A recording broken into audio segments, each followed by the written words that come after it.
Salut copain. Toi aussi dis bonjour. Ça roule ou bien? T'es idéaliste ou bien t'es matérialiste? Hein? Voilà quoi.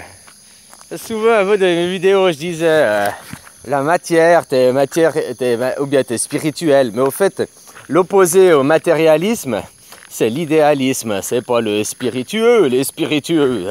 Ouais, ça c'est bon aussi, mais c'est pas pour la même chose quoi. Tu vois que voilà quoi. Non, ben ça voilà, alors moi je suis un idéaliste quoi. Voilà quoi. Un idéaliste c'est pas un utopique, un idéaliste c'est un réaliste quoi. On peut dire ça comme ça quoi. Je t'avais déjà dit par Socrate, hein? Ici c'est le monde irréel, je t'ai déjà dit plus d'une fois, c'est le monde sensationnel, il existe qu'à travers tes sens. Et puis le monde réel, le monde des idées, c'est le monde réel quoi, c'est le... Tu comprends quoi, c'est l'immuable, c'est tout quoi. Donc, idéaliste, le monde réel c'est le monde des idées. C'est un idéaliste, t'es dans la réalité. C'est un matérialiste, t'es dans la matière. T'es la matière.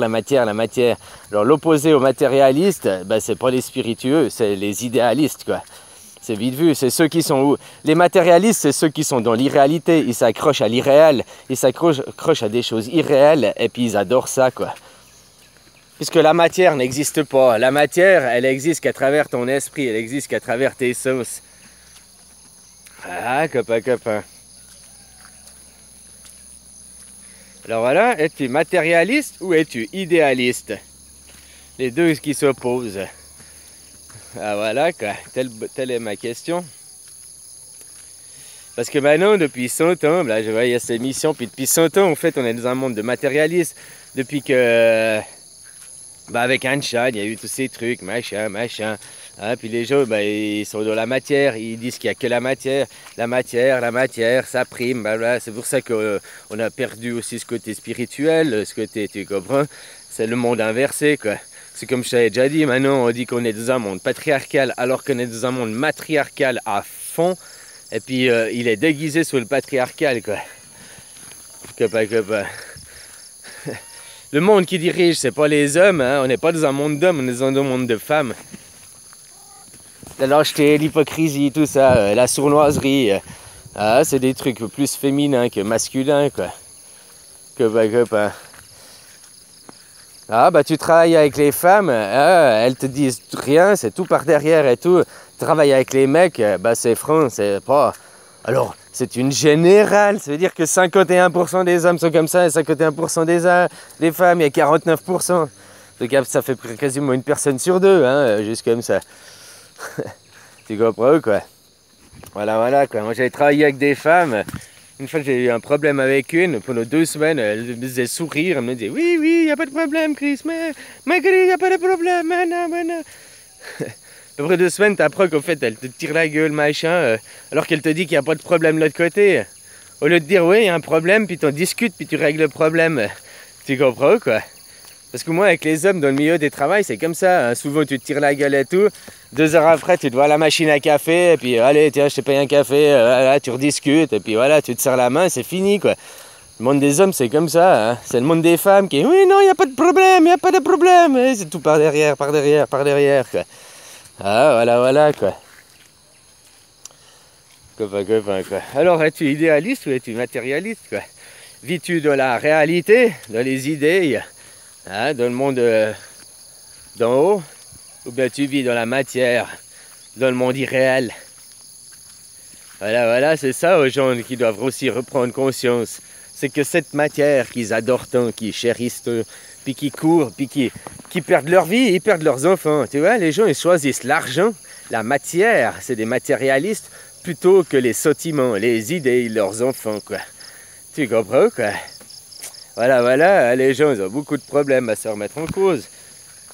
Je voyais là, sur le Bebersalo, là, il faisait son live, et puis...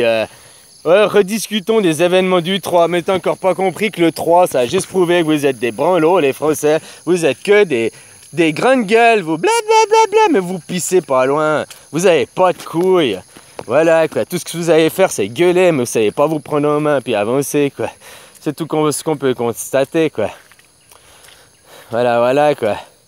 Combien il y en a qui n'ont pas été travaillés, combien qui ont été... Puis même pas ça, combien ils se sont mis à la manifestation, qui ont été bloqués les écoles, ah, aucun, parce que vous avez tous réalisé que franchement c'était pas la solution peut-être, ou bien vous avez quand même une conscience qui vous a poussé, quoi, à une réflexion, je sais pas, hein, voilà, voilà. Mais revenir pour dire que les gens, blablabla, bla, bla, bla. Oh, le 3, j'ai même pas écouté ce live, quoi. Rien que le titre, c'était déjà oublié. Pas envie de perdre du temps, quoi.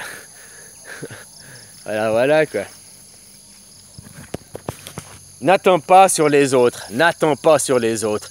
T'en as marre de ce monde, tu ne cautionnes pas ce monde. Arrête de travailler. Ce monde, il peut fonctionner grâce à ton énergie, grâce à ton travail, grâce à ta sueur, grâce à ta vie.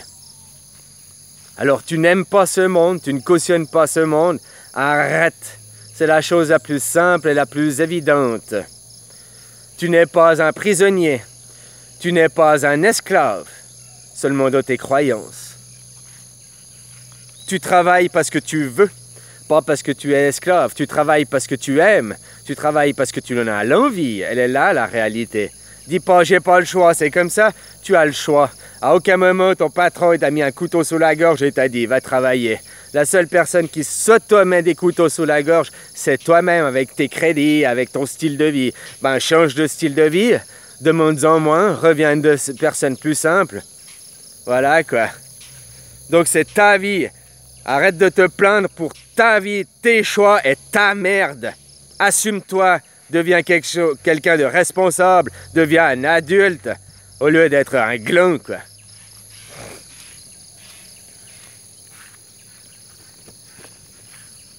Voilà, les gens vous plaignez, quoi. Mais vous n'avez aucune raison de vous plaindre parce que tout ce qui vous arrive dans la vie, vous le choisissez, quoi. Vous le choisissez. C'est peut-être pas un choix direct que tu as fait aujourd'hui, puis hop, ça arrive demain. Ou, enfin, tu comprends? C'est peut-être un truc que tu as fait il y a 2 ans, puis la répercussion, elle t'arrive maintenant, quoi. Tout ce qui t'arrive dans la vie, c'est parce que tu l'as choisi, parce que tu l'as mérité, parce que tu dois apprendre quelque chose à comprendre. Tu dois avoir un lâcher-prise là-dessus. Ça, c'est très bien, comme j'ai entendu, elle disait lâcher prise. Les gens, généralement, que tu leur dis lâcher prise, ils comprennent lâcher prise, abandonner. Alors que lâcher prise, ça ne veut pas dire abandonner, ça veut dire avoir totale confiance en la vie, quoi. Voilà, quoi. C'est-à-dire que quand tu lâches prise, tu demandes à ton ange gardien son énergie, son soutien pour t'accompagner dans cet événement. Parce que tu n'as pas le... Tu peux pas tout contrôler et tout savoir, toi. Justement, tu dois arriver à lâcher prise, à laisser ton ange gardien, à laisser une autre personne, une autre énergie te guider, avoir confiance. C'est ça le lâcher prise, c'est comprendre que tu fais partie d'une unité. Et du moment que tu fais partie d'une unité, au moment où tu lâches prise, ça veut dire que tu donnes confiance aux autres, à la vie, que vu que tu fais partie d'un tout, d'une unité, tu sais que cette unité va venir t'aider. Tu auras les aides, tu auras tout ce dont tu as besoin. Mais pour ça, il faut avoir confiance et lâcher prise à la vie. Parce que si tu veux tout contrôler, maîtriser et tout, non, ça ne fonctionne pas. Tu comprends, quoi, voilà, quoi. À vous, hein, de prendre des consciences aussi sur vous, quoi. Voilà, quoi. Alors, pose-toi la question, es-tu matérialiste ou es-tu idéaliste? Bah, si tu es matérialiste, tu travailles, hein, puis voilà, quoi. Si tu es un idéaliste, tu arrêtes de travailler, et puis tu te mets à garder tes enfants, puis à s'occuper de ta vie, quoi. Tu reprends le contrôle sur ta vie. Si tu es matérialiste, tu vas travailler, puis tu es un esclave. Tu es dans la croyance d'être un esclave, parce qu'en réalité, tu n'es pas du tout esclave. Tu n'es pas du tout esclave, hein. Tu es payé, donne des sous, tu n'as pas l'obligation d'aller, tu n'es pas enchaîné, tu n'as pas un pistolet, tu n'as pas un couteau sous la gorge, tu es esclave, tu n'es pas esclave, seulement de ta croyance. Donc déjà, change ton état d'esprit si tu veux avoir une meilleure vie aussi. Voilà, voilà, hein. À aucun moment tu es esclave. J'aime bien que les gens... L'autre jour, j'ai regardé un truc sur l'économie. J'aime bien que les gens ils disent que les banques fabriquent de l'argent à partir de rien. C'est que des trucs scripturales, l'argent existe. Alors, c'est un hyper fait que les gens qui te disent ça, c'est qu'ils ne comprennent pas le système bancaire, apparemment, quoi. Parce que c'est pas possible que ce soit comme ça, quoi. la banque, si elle te fait crédit, disons que la banque elle a 1 million, elle fait 10 crédits à 100 000. La banque elle a plus de sous, elle peut plus prêter. C'est comme ça, c'est dans la réalité, c'est encore comme ça, quoi. Voilà. Alors pendant 10 ans que les gens ils rendent leurs 100 000, qu'elle récupère son million, la banque elle peut plus prêter. Donc la banque elle fait faillite, elle coule, quoi. Tu vois, elle a plus de... Alors c'est pour ça qu'ils ont inventé la titrisation. La titrisation, c'est ça qui est fou le gros bordel, la titrisation. C'est-à-dire que ta dette, tes 100 000 de dette, qu'ils ont un intérêt de 4%, je dis, elle la revend à quelqu'un, qu'il rachète ta dette, et puis il a un intérêt, mais lui il aura que 2%. La banque, elle va se garder un truc au passage. Toi, tu vois même rien. Alors les gens qui disent, oh, la banque a été remboursée et tout, c'est pas vrai. Là oui, la banque a été remboursée. La banque a été remboursée de ton argent. Parce qu'elle l'a vendu à quelqu'un d'autre. C'est juste ta dette, elle a changé de main. Mais c'est pas qu'elle n'est plus à la banque que tu n'as plus la rembourser. Hein. Tu sais, c'est ce que les gens ils disent. Non, la banque, elle fait qu'une inscription scripturale.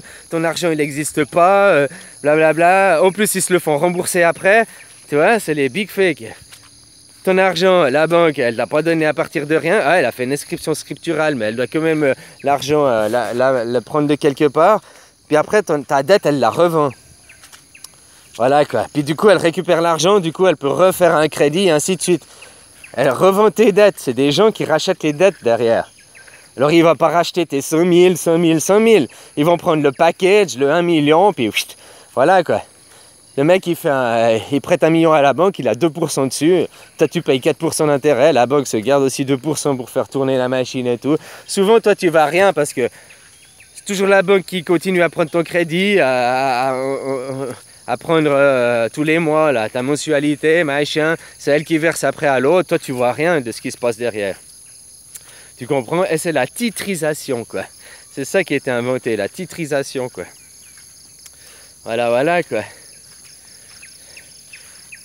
Copain. Ouais, faire attention, les mots, les gens, comme ils t'ont dit en erreur et tout, quoi. Puis je te dis, la meilleure chose, bah, tu restes chez toi, hein, puis... voilà, tu dis, moi, je cautionne pas, je reste à la maison, blablabla. Bla, bla. Voilà, quoi. Le système, il s'écroulera, les gens, ils n'auront pas le choix de passer à table et de parler, quoi. Tu comprends, quoi? Voilà, voilà. Ce qu'il faut arrêter, c'est pas le système. Enfin, il faut arrêter ce système. Mais on va reconstruire un système, parce qu'autrement, on va arriver dans une... Bah, ça dépend si vous êtes des gens responsables, éveillés et tout, on n'aurait pas besoin de chef et de système, hein. Mais pour ça, il faut que vous deveniez des gens responsables.